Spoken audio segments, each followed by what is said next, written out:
Hello, Victor. How are you? Hi, how are you, Mike? Very good, thank you.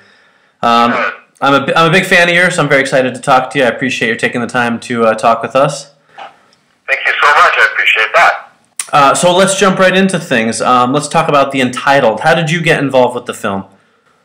Literally, my agent called and said there's a script that they're sitting here doing, and if you'd like to send it to you. And he sent it to me, and I said, yeah, I'd like to do this. I thought the script was really interesting, and a part that I don't get a chance to play in film, and I like the people involved, and it turned out to be really a good experience for me.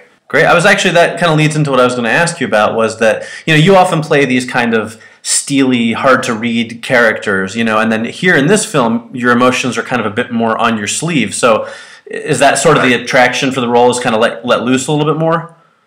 Yeah, definitely. I mean, every role really, it's about the complexities and the turn of events for the character, and this one was kind of, major, not to say the least. Right. Without giving too much away, it's just obviously it was up a tree, and really, I love the idea of the three friends, right. Suddenly being confronted with this horrendous dramatic event, and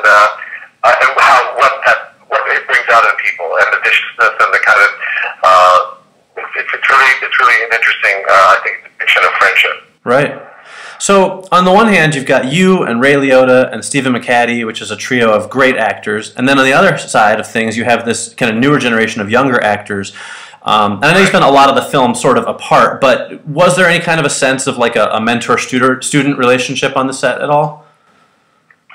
No, honestly, there wasn't, because most of the stuff, we had very little to do together except at the end of the film. Right.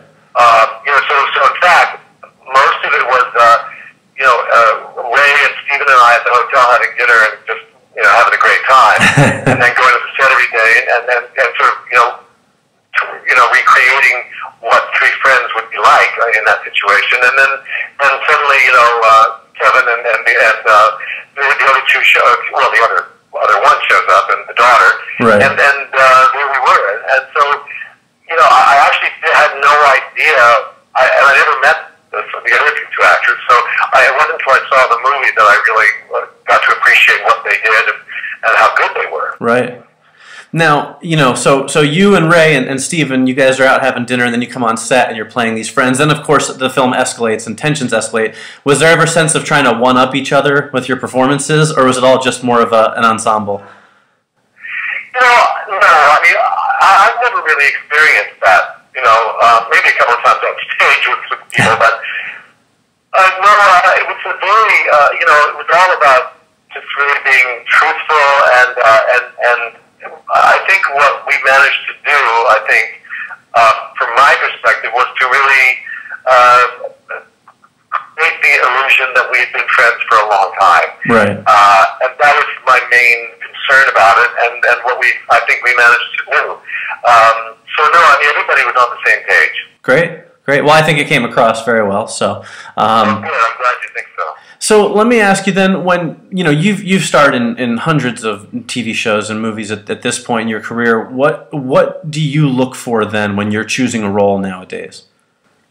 It's always the script.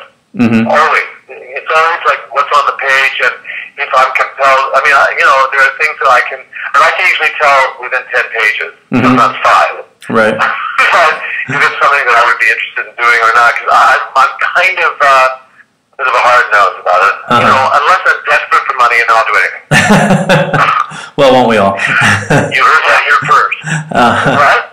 You heard that here first. Right.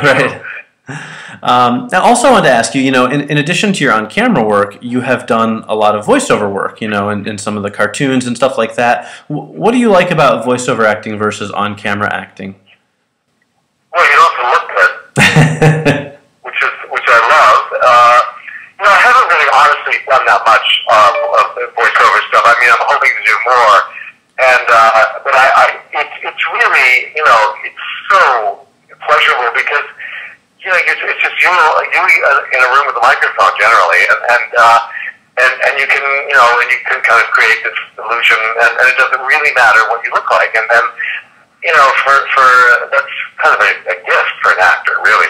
You don't have to go through hair and makeup and wardrobe and all of that. You just show up and do it, and it's often lucrative. Although in the cases, for me, it hasn't been, but I know a lot of my friends are making a lot of money doing those kinds of things, voiceover commercials and stuff. So it's really, it's kind of like supplemental income more than anything. Right. I mean, I haven't done. I was in Kung Fu Panda 2, but really, that's one of the only big, cartoon films I've done, animated. I mean. Right. So when you're on set, like on the Entitled, like you said, you built this friendship, this dinner situation. What is it then that makes for a great filming experience, I should say? If the script attracts you to a project, what is it that makes a project completely satisfying when you're done with it? Well, the thing about movies is you never know what it's going to be. Right. You never know when you're on set, and sometimes you can have a great time and the movie sucks. Right. And that's, God knows, happened. But for me, it's really about the camaraderie, Right. Titanic was one of the hardest movies I was ever involved in, but the working experience was made, palatable by the actors and the way we kind of got through the situation. It's always, for me, about that, if I'm offered a movie or a role in something, and I see a list of names, and there's a name or two on that list, I think, it's not going to work for me. I will not do it, because I don't want to spend 12 hours a day in a studio or location with someone that I can't respond or relate to, Right. And that's just, for me, I just like to have a good time. Sure. I work hard. I expect everyone to work hard, but I can't deal with divas. I can't deal with egotism on a grand scale. I mean, listen, all actors have egos. I can't. I'm not interested in that. I'm not interested in people not coming out of their chores. And honestly, I've never had that experience, because I'm very, very picky about what I do. And people's reputations are they're quite. Everyone knows. Right. Mm-hmm. So that's really that's what makes the experience good for me. And obviously, the director. If the director is really knows what they're doing, knows what he or she is doing, that makes it. Right. That usually is the final, the reason why I would do something. Great. So sometimes you don't know. Sometimes you just don't know. Sometimes it's. I mean, this one I really had no idea what it was going to be like, but I knew it was only going to be a short period of time in a beautiful location, and I really liked the script, and it turned out to be a really good experience. Great. I was lucky. Great. It comes across on screen too. So. Thank you. So clearly I have to ask you at least one question about Alias, because it kind of made you a recognizable face all over the world. What was that experience like for you? What was the experience? Yeah. It was, arguably one of the greatest experiences of my life. I mean, I just changed my life. I developed friends that I'm very close to still, and it just gave me, it opened a window for me, or a door, into a lot of other options that I would never have had, except, because of J.J. Abrams. So I'm very, I can't really say enough about that experience.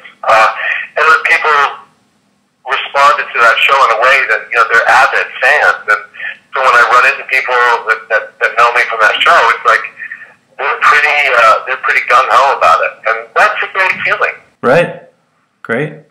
Well, I know we're running short on time, so just one last question. What role do you get recognized for the most these days? Is it Alias? Is it Eli Stone? Is it Titanic? Well, it's usually a toss-up between Alias, but honestly, Titanic is the one. Yeah. Yeah. Because, I don't know, I mean, it always surprises me, too, because it was, it's been a long time. Right. But that resonated deeply with a lot of people. Sure. Great. Well, Victor, thank you so much for taking the time to talk to me. I really appreciate it, and continued success to you. Thanks a lot. Thanks, Mike. Take care. Okay, take care.